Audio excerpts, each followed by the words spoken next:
kaip iš namų mus išvarė, mes neėjom savo savanoriai, bet mums buvo įsakyta per 20 minučių išeiti, nes prieš tai gyvenom 5 savaitės bažnyčios rūsyje.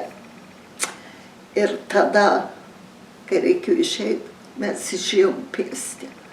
Mašinų tais laikais nebuvo ir net nebuvo, turėjome arklį, kuris buvo ūkyje, bet tas buvo už 3 kilometrų. Tai išėjom pėsti.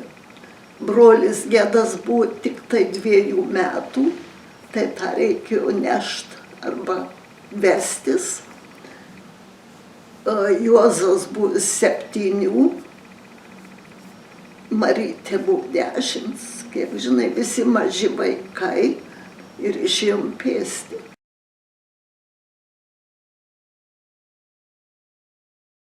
Mama eidavo, vadindavom, ubagaut. Eidavo pas vokiečius prašyti duonos ir būdavo gauna. Tai parneždavo mama duonos ar kokią daržovę ar ką nors, dasidėti prie stovyklinio maisto.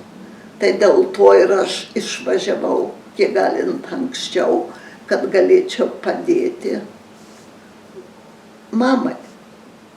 Tada, kaip atvažiavau į Kanadą, gavau $30 mėnesiui, kadangi dirbau kaip domestik, ir tada siųsdavau siuntinius.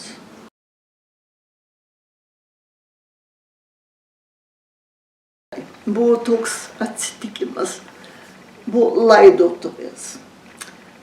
Ir kapuose sutikau vieną pažįstamą iš Montrealio. Jis buvo jau gimęs Kanadoje, o senų ateivių sūnus. Taip pat jų visa šeima buvo mokytojai.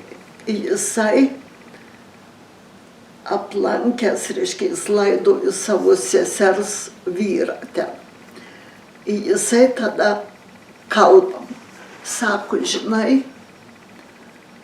žinai, kas pastatė Kanadą ant kojų? Tai sako, čia visi tie, kur palaidoti. Tai man tai paliko tokį tikrai teisingą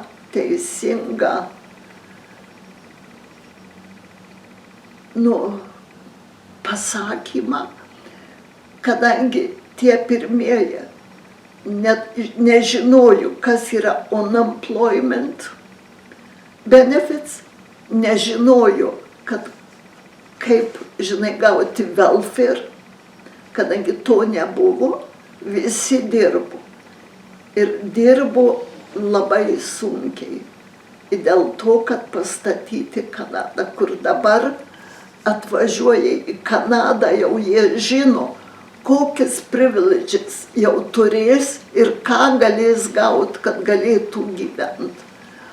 O tuo tarpu tais laikais visai buvo nesvajojama apie tai. Ką uždirbai, tą turi.